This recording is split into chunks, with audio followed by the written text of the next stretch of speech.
Right. Hello and welcome. We are going to give attendees just another minute or two to join. Welcome to our National PKU Alliance webinar with Nutricia. You're in the right place. Thank you so much for joining. We'll just give it another minute for everyone to join and we'll go ahead and get started.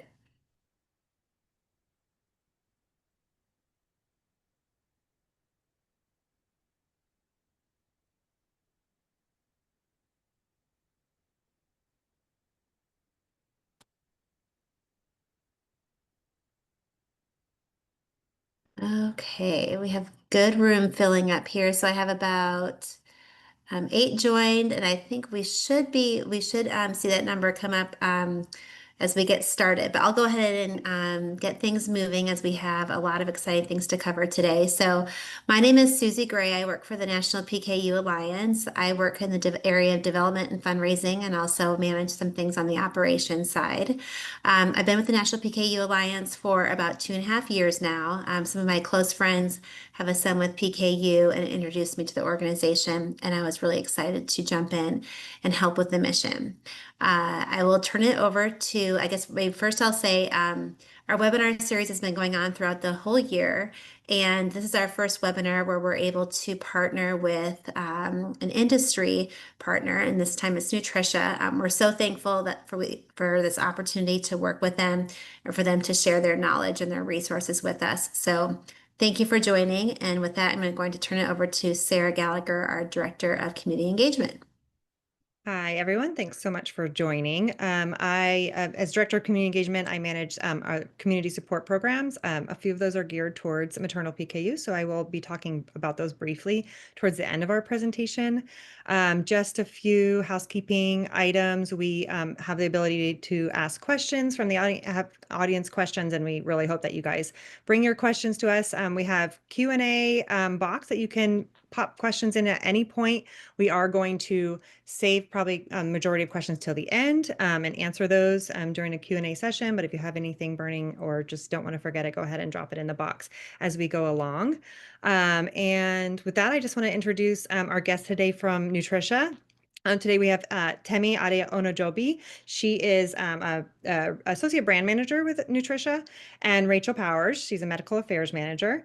And so glad to have you both with us today. And thank you for supporting this educational webinar. And I'll turn it over to both of you to introduce our main speaker today. Awesome. Thank you, Sarah. It's our pleasure to be here working with NPKUA and our absolute pleasure to introduce the speaker today, who is Emily Stelle. She's at Children's Mercy Hospital in Kansas City, and I'm going to hand it over to her. Okay, thank you, Rachel. Just to get started, I would love if everybody in the audience today would share their location. If you want to put in the chat where you're from, what city, state, what clinic you go to, that would be great, just to get to know who we're talking to. I'll tell you a little bit about myself. First and foremost, I want to say thank you to NPKUA and Nutricia for having me join this conversation tonight. This is an exciting conversation and something I'm very passionate about.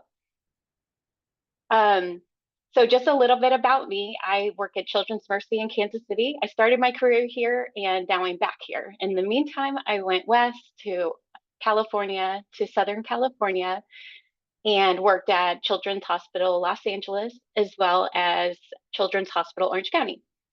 All the while, about 20 plus years in the field of metabolism. So I've had I was gonna say I wanted to see who all was out there, but I'm from Kansas City. If anybody else wants to share where they're from, that'd be great. It's a big day for Kansas City. I don't know if you've heard that Taylor Swift and Travis Kelce are engaged. Big news. Anywho, we'll go ahead and get started. Let's see. So throughout the time that I've spent as a metabolic dietitian, I've had the pleasure of working with many families as they have grown their family. It's such a special moment to work with adults that have PKU that are having babies. I'm hoping that this conversation will help kind of resolve any fears or any misunderstandings or any preconceptions that we have revolved around PKU and pregnancy. So hopefully we can dive right in and get this conversation going. So our first thing we wanted to do is take a poll of our audience. If you guys don't mind answering the 2 questions on the poll. The first question is just how PKU is related to you. If you're a parent, if you have PKU, just curious who all our audience is and where you're at in this journey. And then the second question, I'm just curious about how old the person with PKU that you are or you know is. And we'll just give it a second. And Susie, when you're ready, when we have some good results, we can take a look at that. Sure. And the numbers are coming in right now. And to the chat feature, it looks like so that was a user error on our side. That wasn't opened up to all of you. So if you didn't see the chat function, that was our fault, not anything on your end. We'll see if I can get that opened up. But it looks like the poll is working, so that's good. And I will just get a few more responses in here. Okay. And I'm going to share the results here. Can you see the results, Emily? I can. Awesome. Okay, Thank great. you. Thank you so much. Okay, it looks like I was sort of expecting this, a kind of a hodgepodge of everyone, which is amazing. It takes a community, right? So we have several people that have PKU on the call, as well as parents, caregivers of a child or an adult with PKU. So great. So I feel like we might be somewhere along this journey. What I wanted to go through was just kind of the roadmap of PKU and sort of how this all ties into family planning. So hang on, I'm sorry, just a second. I'm having a technical thing. There we go. Okay, sorry about that. Okay, so as you all know, it all starts with a newborn screening, a baby that's born with PKU. The parents get the phone call. Often people reference the phone call because it's very traumatic and not something they were expecting. And then they say the word phenylketonuria. We don't know what you're talking about. So there's a lot of information seeking and anxiety in the first stages of having a baby that has PKU. From there, we get them on treatment as soon as we can because we know that treatment makes a difference in their life, right?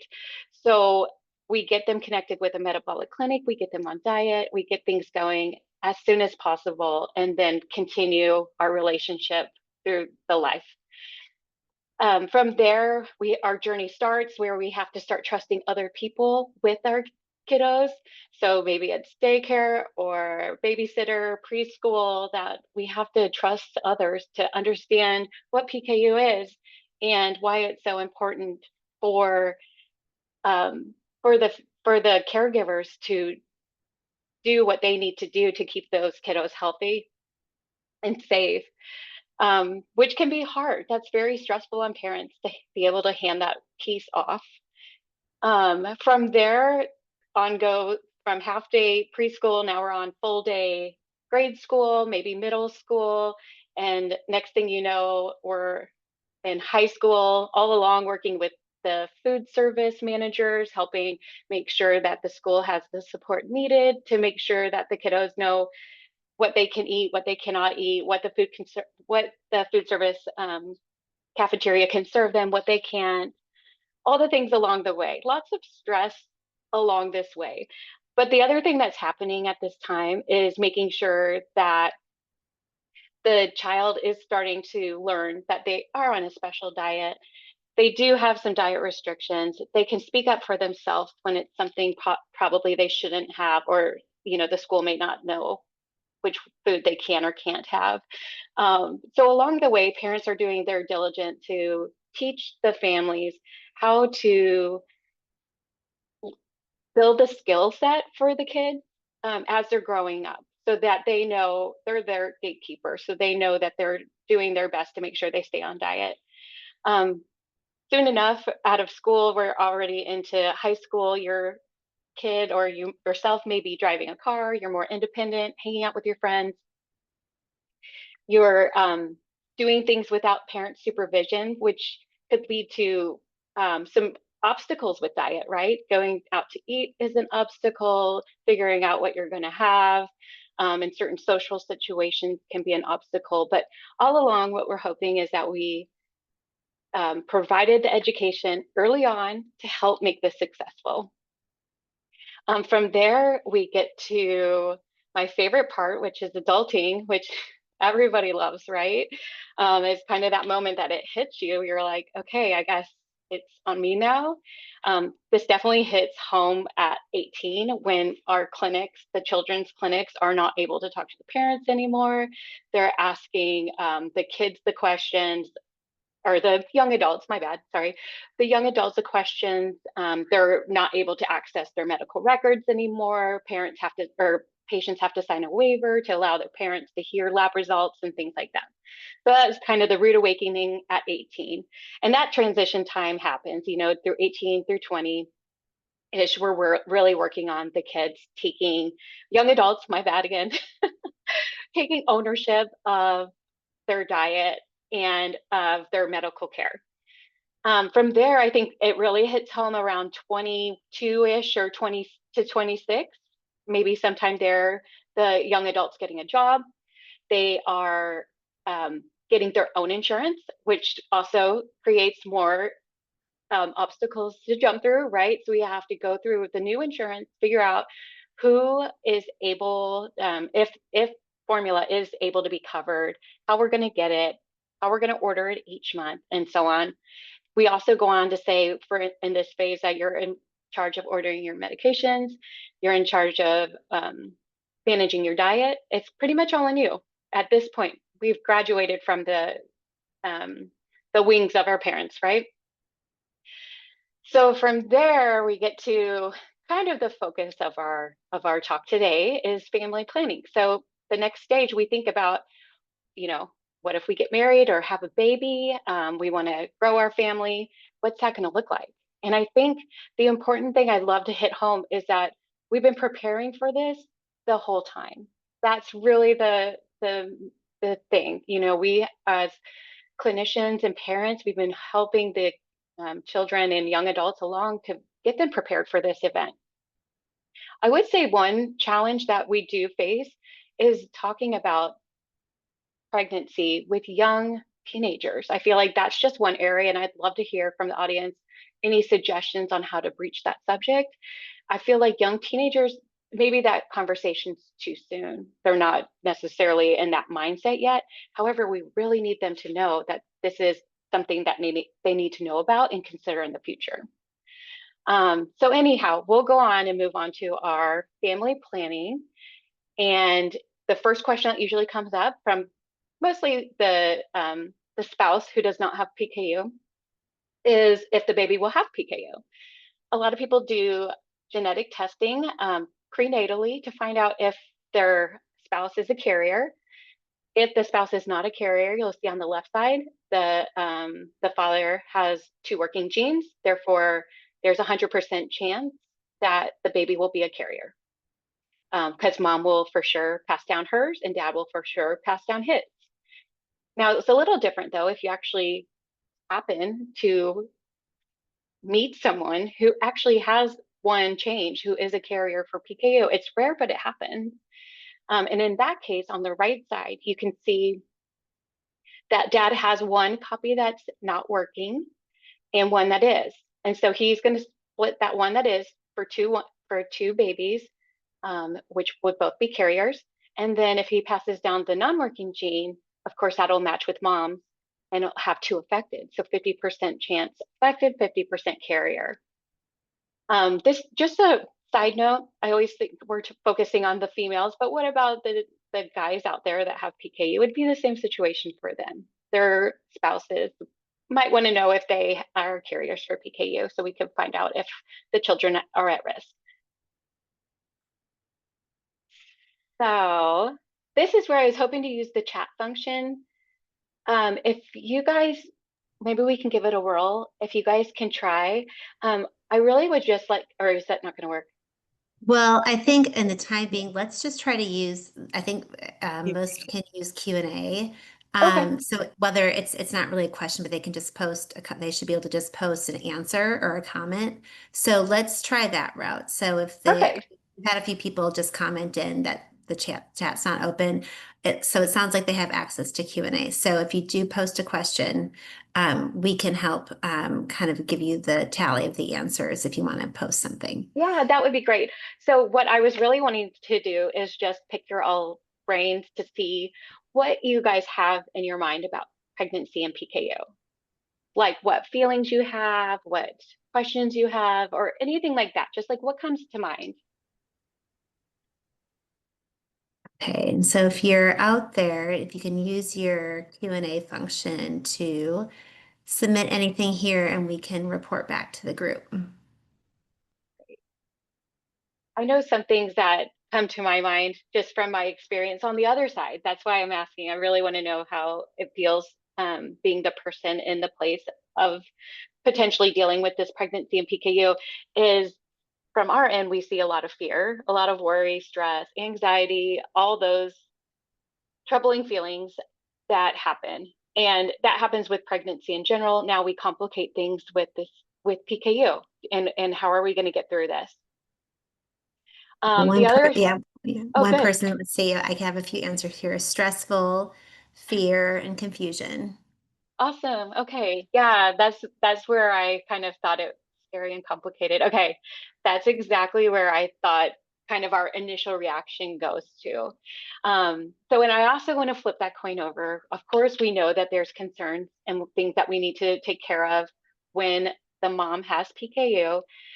However, I don't want to forget about the joys of pregnancy, like naming the baby and having like a gender reveal party, or registering for cute baby stuff, watching your baby grow. I love the I don't know if you guys have seen it, but there's lots of diagrams that show at 4 weeks your baby's the size of a poppy seed, and at 13 weeks they're the size of a mango. Things like that that are just so exciting and fun for a first time mom, or even for growing your family. Any pregnancy is exciting. So just wanting to be sure that we share those fun parts too.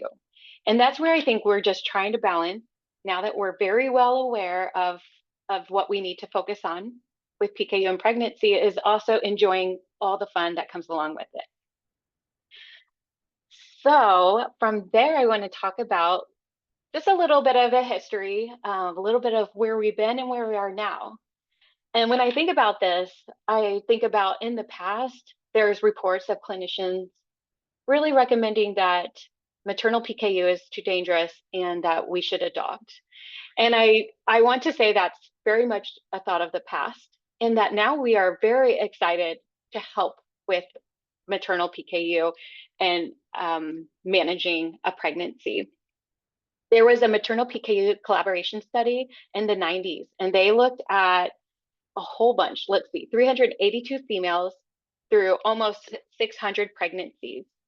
And they studied what happened, when the mom found out she was pregnant, what her Phe levels were then, how her baby did throughout the pregnancy. And we learned so much from that. And really the take home message is what we know is that the Phe in the mom will transfer to the baby. So they have that placental barrier and the Phe does go through it. So we know that, which is good. It's good information to know. And what we need to do is help control how much Phe that baby sees. So if mom has a level in desired range, then the baby sees that level, or maybe, somewhere around that level. If the mom has a higher level, then the baby's seeing a high level, which is the concern. So what we concluded from the maternal PKU collaboration study is that let's plan this out. Take all the precautions we can to try to foster a good pregnancy. So when you're thinking about planning pregnancy, there's lots of things you want to do to set yourself up for success. Definitely want to make sure you have all your tools ready to go. So are you taking your formula? Do you have a good routine taking your formula? Do you have access to low protein foods or low protein cooking? How are you going to manage day to day with your meal access?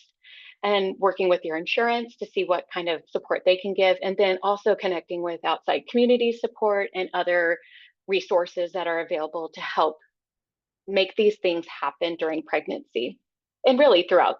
I mean, we're doing Diet for Life. So really, we just want to make sure we're taking the best care of you to begin with.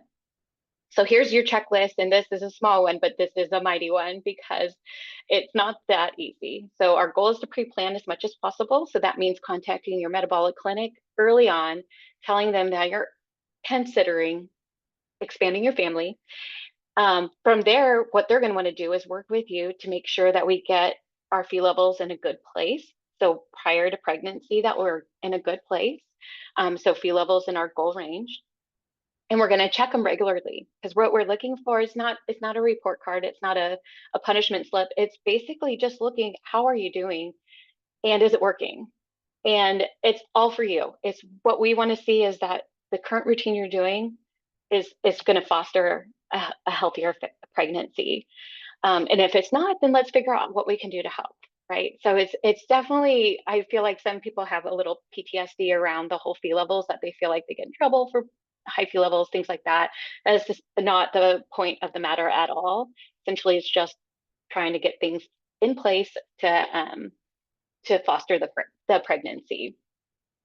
You can always start your prenatal vitamin well before pregnancy. You can actually take it throughout teen and adulthood.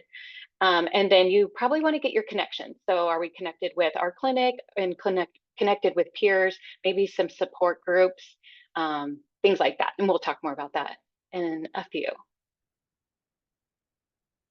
So this brings us to the milestones that come along with pregnancy and then the miracle birth. And so we just talked about the preconception and conception. Okay, so this is happening during the first trimester, during weeks 2 and 3. And that's when implantation occurs. From there, as soon as 5 weeks, and this is where it gets serious, is because as soon as 5 weeks, there's major brain development, heart and spinal cord, especially into your brain development. And by 6 weeks, the baby's heart's beating. This is also amazing, right? How does this happen so fast? It's so cool. But also, it just reminds us that this first trimester is our absolute focus, is that when the baby's developing, the heart, the brain, the spinal cord, and some other organs and the skeletal bones are developing within the first trimester. And so really making sure that we are taking the very best care of ourselves during that time is going to help for the baby's development. During this period, this is when it's super important to make sure that we are following probably the strictest diet you can recall when you had to really like buckle down and get your levels in good control. I mean, of course, depending what type of PKU, like what your allowance is. So it could be more strict for others, of course. But during this time is when we really buckle down and say, okay, if you're needing to restrict your protein severely, this is what we're going for: 5 grams of protein a day. Got to make sure we get the formula in. We got to make sure we get calories in. We got to make sure we're doing all these things during this period of development.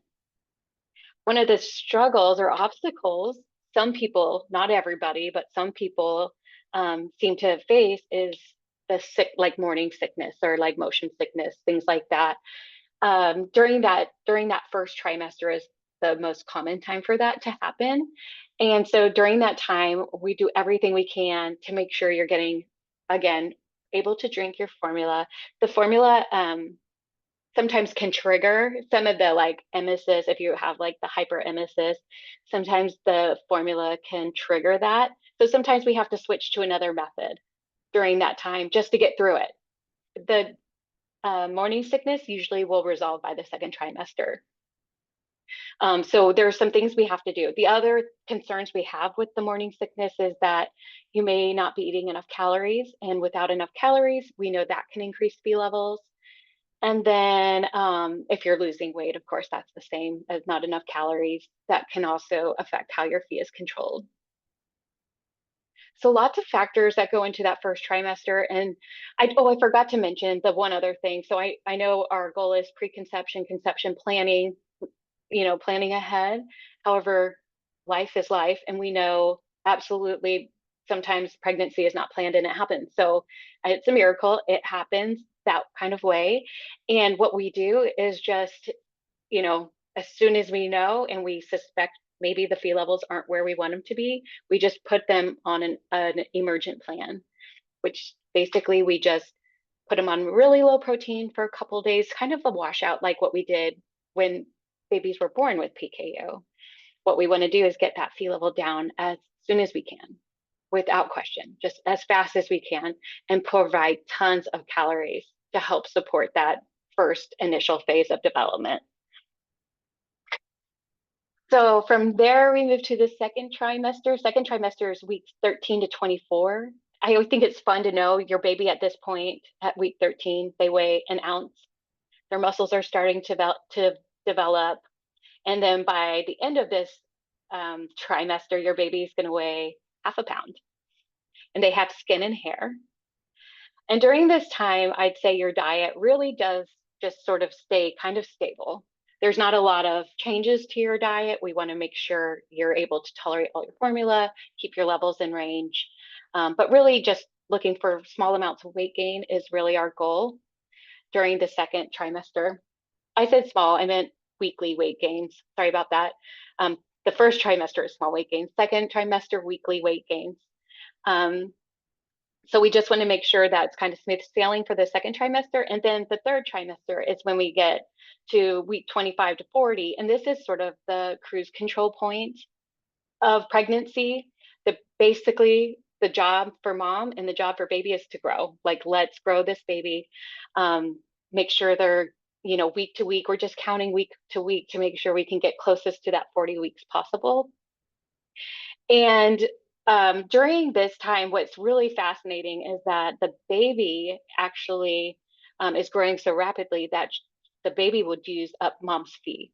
So mom can actually eat more protein by this point, which is so cool. It's basically the baby is acting as the enzyme that mom's missing. So it's very, very amazing. Situation. And so during that time, mom may be able to eat a little bit more protein, which could be regular grains. It could, depending on what your protein restriction is, it would expand a step higher. So if you were normally on low protein foods, maybe you could do gluten-free foods, or if you're on gluten-free foods, maybe you could do regular grains, things like that. So I think that's always just a really nice part. It's kind of the home stretch. You're in your third trimester, kind of just waiting, growing this baby to get to 40 weeks. And at least we can at least satisfy some of our cravings of foods and things like that with a little bit more protein allowance. And then the last, but most, well, I'd say every step is most important, right? But one of the funnest steps is once your baby arrives and being a parent. And this marks a point that I think oftentimes moms are so done with the pregnancy and micromanaging it to make sure that they're keeping their fee levels in range, that sometimes sort of mom's needs go out the window and this baby's here and our 100% focus is around the baby. One thing we always like to try to really encourage moms is to take care of themselves. We know we're better moms when we take care of ourselves to be better for our kids. So we always try to hit that home, just to make that somewhat of a focus, a priority. We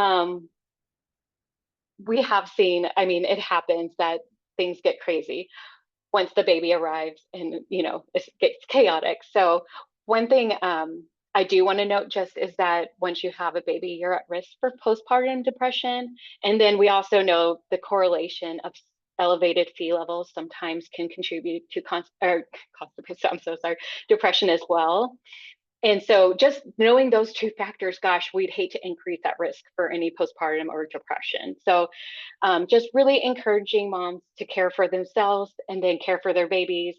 A great way for parents or moms to bond with their babies is breastfeeding. So if that's capability, we definitely encourage that. It's a really great way to bond.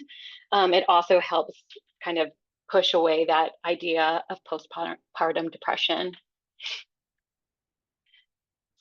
So from there, so that's sort of the timeline of it all. So it seems pretty straightforward, but we all know 40 weeks is a long time. So this takes us into I just grabbed our most recent friend who had a baby. This gal is 30 years old. She comes to our clinic every year, sometimes more often when she's pregnant. So this is her third pregnancy. She came to us at 5 or 6 weeks pregnant. Not clear at the time she showed up and visited with us. And then she was already on diet. So she had 60 grams of protein from her PKU formula, and then she tolerated about 30 grams of protein from food. I know this is a little atypical, right? That's pretty generous amount of protein. So she's very lucky in that sense. She was on a prenatal vitamin with DHA. And when she came to us at 5 weeks pregnant, her Phe level was 7.9 or 479 if you use those measurements. And then throughout her pregnancy, her levels stayed within the goal range. So our goal range 2 to 6 or 120 to 360. You can see there what her numbers were. From there, so it wasn't all, this was her third pregnancy, and it wasn't all just picture perfect. There's still always obstacles that occur during pregnancy. So for her, she very much struggled with nausea. That was a huge concern for her. She ended up talking to her OBGYN to find a medication that was safe with pregnancy, and that helped tremendously. So during pregnancy, the metabolic clinic loves to partner with the OBGYN or high risk OB to help manage these pregnant females because it's a lot. There's so many different factors playing in.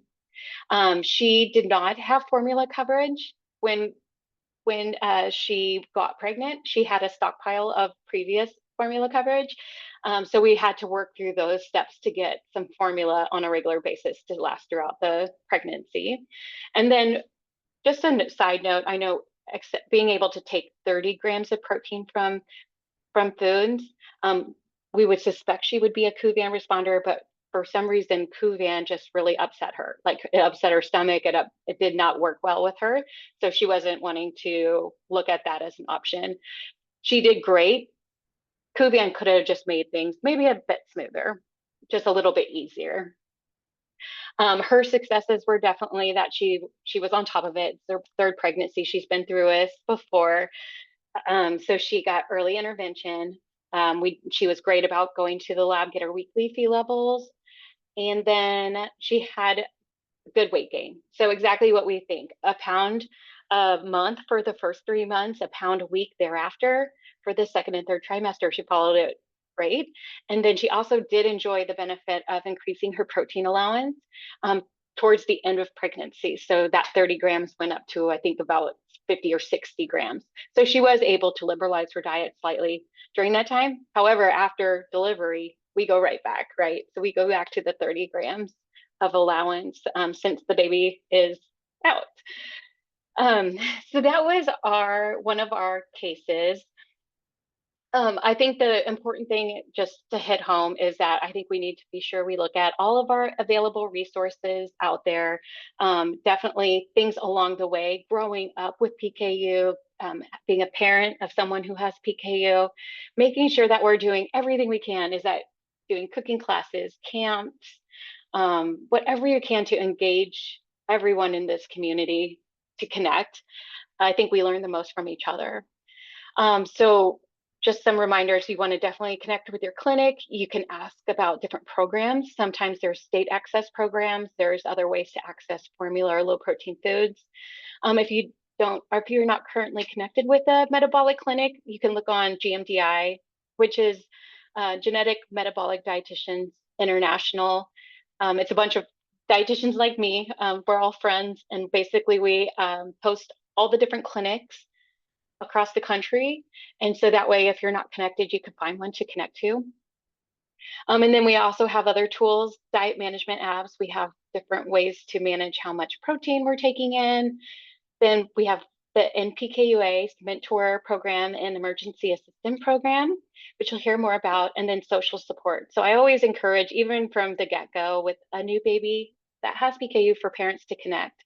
So we have a low protein cooking class that we have parents connect so they can kind of see what life is going to look like and kind of someone to talk to when things get challenging. The one thing I left off this list, and I apologize, is the maternal PKU camp at Emory University. So this is for females 12 to 50. And at this camp, they have a blast. For first and foremost, I was a camp counselor at this camp one year, and they have a great time. So that's the blanket statement. They do sneak in a little bit of schoolwork. So they learn about maternal PKU, they learn about diet, they learn about genetics and all the things. But they also, one of the greatest things I feel is that they connect with other females. Like, how cool is it that you can meet someone who, if I was 12 years old, I met a 12-year-old girl from whichever state who also has PKU. I feel like that connection is invaluable. So definitely just want to access those resources that are out there. We're very lucky to be in the 2025. The things that we have accessible to us are amazing. Not just resources, but medications, where the PKU world is advancing so much. So with that being said, I'd love to move forward and see if anyone has any questions or comments. I would love comments too. I know I mentioned that sometimes having the maternal PKU or pregnancy conversation in early teenage years is challenging. And I'd love if anyone had some guidance or thoughts about that we can share on our side to help foster that conversation and make sure we're doing the best we can. So again, you can drop any questions into the Q&A. We do have several in there, so I might jump in with a few. The first comment is probably actually maybe made as a comment of when you asked kind of what are you thinking about, what do you think about when you think about pregnancy and PKU? But I thought it was a good question for you, Emily, too. The question as typed was, how can I help as the grandma? So I was wondering if you could just talk about kind of the supports that you've seen with the women that you've cared for, that they have, and what can extended family, friends do to support pregnancy as well. Oh, that's amazing.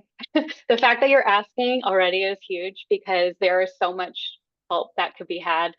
I think if we're talking about early days, being helpful, however is helpful to your daughter or son-in-law or son. Some grandparents babysit, and that just alone is enough to make them feel comfortable. They know they're in good hands.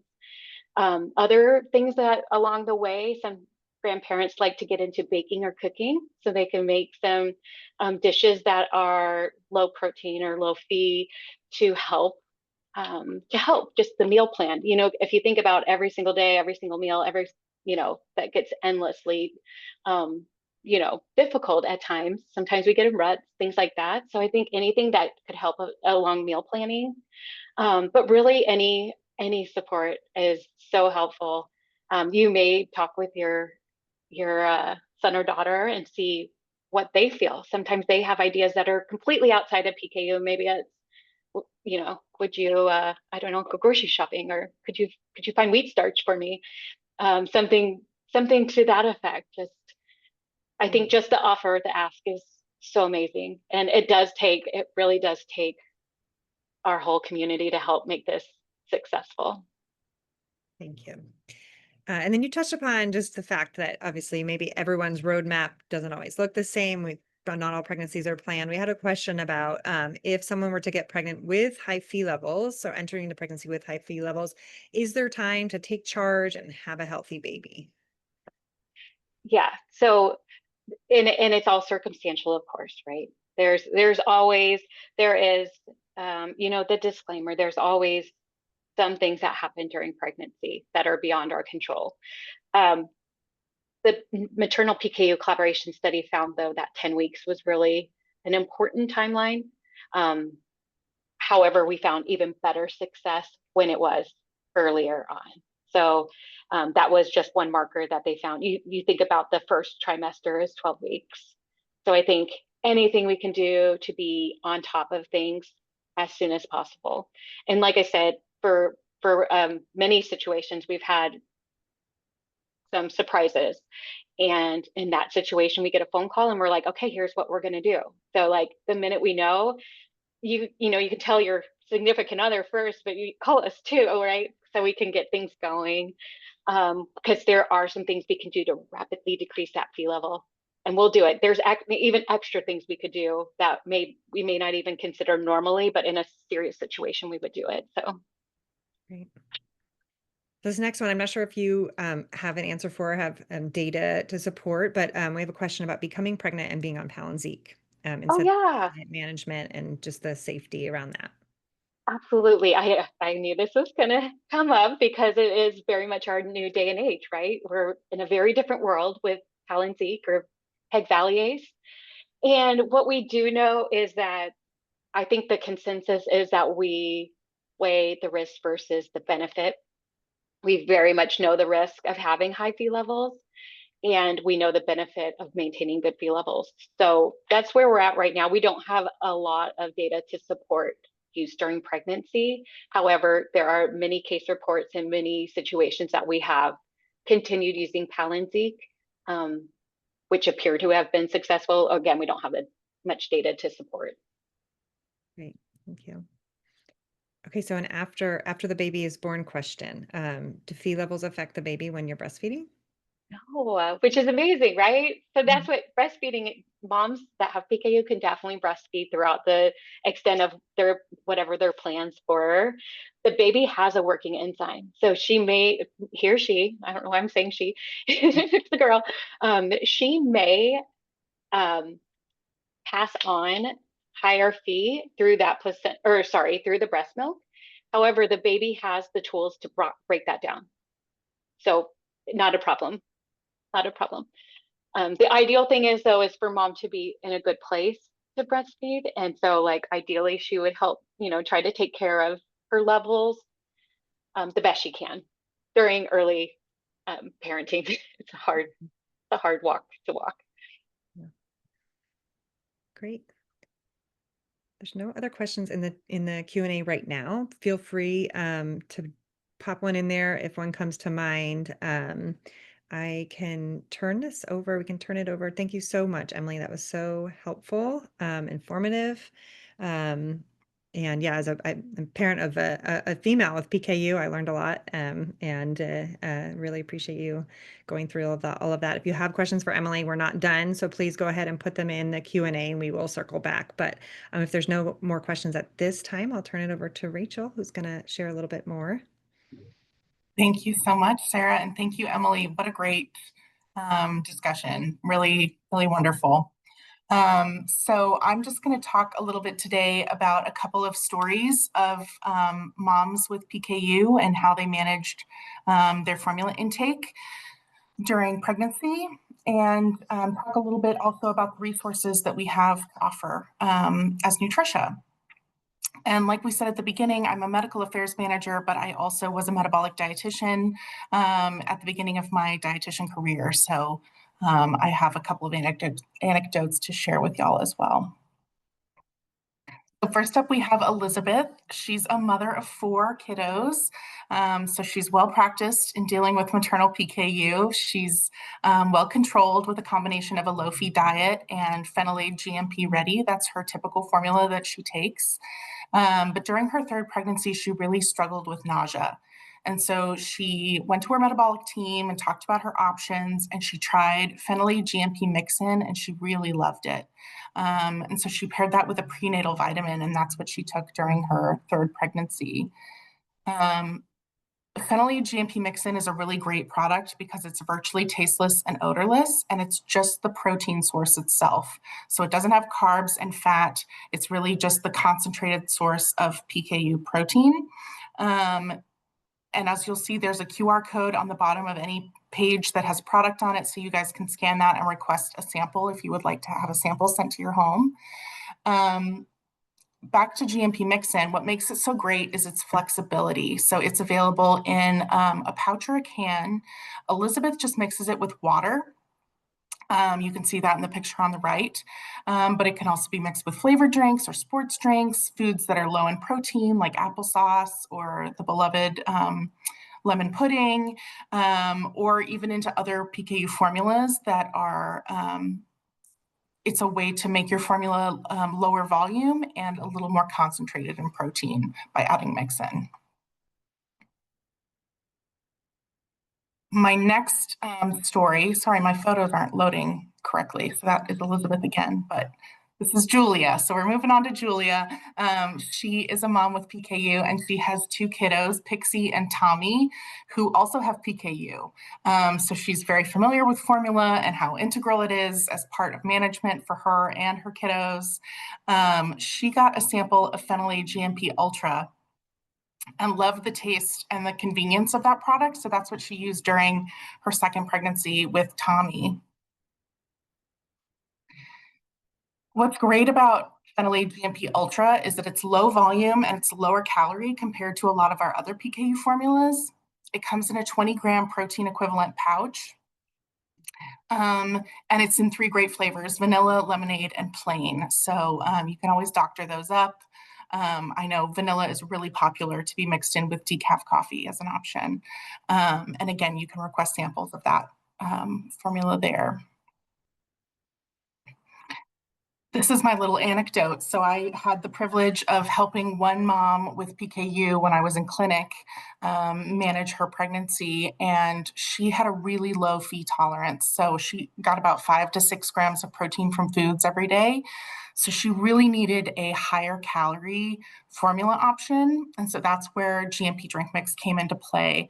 It also has DHA, which is really important for pregnancy, and it contains fiber. And she actually mixed the plain flavor with decaf coffee, and that was her formula. And she drank that throughout her pregnancy, and it worked really, really well for her.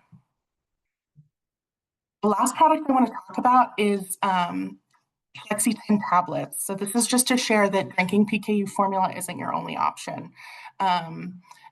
12 of these amino acid tablets are equivalent to 10 grams of protein equivalent. So on those days when smells are really worrisome or nausea is a problem and getting in that last bit of formula is a challenge, taking 12 tablets can get you those last 10 grams of protein equivalent, and that's a really good option. Next, I just wanted to share some of our resources. So we have a page on nutritionmetabolics.com, which you can access via the QR code here on the right side. And it will share our blogs. We have a wonderful little booklet called PKU and Pregnancy, and it's got a lot of tips for each trimester, as well as product recommendations. We also have a more detailed fact sheet that explains the genetics and some of the details that Emily described in her lecture today, as well as a more family-friendly pregnancy guidebook or guide sheet, that can be used to educate extended family or friends, folks that may not know quite as much about PKU. Also, if you want to see Julia and Elizabeth's full stories, we have both of those videos linked through that site as well. Also, it's not on my slide, but I did just want to mention, we also have a maternal PKU kit. It contains some of these resources along with a cookbook and a gram scale, some measuring cups, and just some other really helpful resources. And those are available if you ask your clinic. They will ask your sales rep and they will get you a kit sent to your home address. And last thing I wanted to mention is Nutricia Navigator. So this is our formula access program. Like Emily mentioned in her example, formula access can be challenging for adults. And so that's why the Navigator is here, is really to help navigate the complications of insurance and coverage and access. And so you can email Nutricia Navigator at nutricia.com, or you can take a screenshot. There's the phone number there on the left side. Open Monday through Friday, and they would be happy to help you. They'll work with your clinic directly to make sure that that all your options are exhausted to get coverage for your formula. And that's what I have to share. So with that, I will hand back over to Sarah. Great. Thank you. My video's not coming quite back on. There it is. So just a reminder, if you have any other questions, you still have time to ask your questions. If you have questions for Rachel and Temi or Emily, please throw them in the Q&A. I'm just going to briefly share about a few supports we have at NPKUA that are geared towards women with PKU who are going through pregnancy or approaching pregnancy. And Emily mentioned these briefly, and I just wanted to share a little bit about some details and how to access these supports. So we do have what we call a maternal emergency assistance program. This program is geared towards providing low protein foods, so not formulas, but foods to women early on in pregnancy during that first trimester, that critical time that Emily mentioned. If there's any financial barrier to purchasing foods, and we don't ask for financial information, that barrier could be just too high of a copay or no insurance coverage in your state for low protein foods. You can seek these foods through NPKUA. This is a clinician initiated support. So the clinician is the one who fills out the application and connects with us with patient permission and signature. And then once we receive that and the clinic team and patient has decided, we could really use these low protein foods shipped to the woman's home, we place orders directly with two food companies, Zoe and Cambrook, and we order a bulk shipment of pastas and breads and some baking mixes to support throughout the pregnancy. So again, if you are interested in that program, you can approach your clinician, your clinic. You can also feel free to reach out to NPKUA staff, and we can help get that going as well. And more information can be found on our website about that as well. We also have a peer mentor program, and through our mentor program, you can connect with a mentor who's had an experience with maternal PKU, who is passionate about supporting other women through pregnancy. Our mentors receive training, and again, our experience with working with women who have who are looking to become pregnant or experience a pregnancy, just provide that peer guidance and support, and just to talk to someone else who's been through that situation as well. You can, again, visit our website, learn more about our mentor program, reach out directly to me, my email, sarah@npkua.org, to get connected. And those are our supports at NPKUA. We are always happy to also support in any stage in the journey. I know it was mentioned that GMDI has a clinic finder. We also have a clinic finder on our website, or always, when we have connections to clinics across the country. So please reach out to us as well if there's anything through your journey that we can be a support for. I do not see any other specific questions in the Q&A. We do have a few moments if anyone wants to pop one in. Otherwise, I will say thank you so much for joining us. Thanks again to our speakers. Susie, any final words? Yeah, no, thank you all for joining us this evening. Again, this webinar will be saved and loaded to our YouTube channel. We usually typically post that on social media when that's available. So if you want to refer back to this will be available for you. We are so thankful for Nutricia for being a sponsor of our education program. This is very valuable, and we just appreciate them partnering with us to give you this information.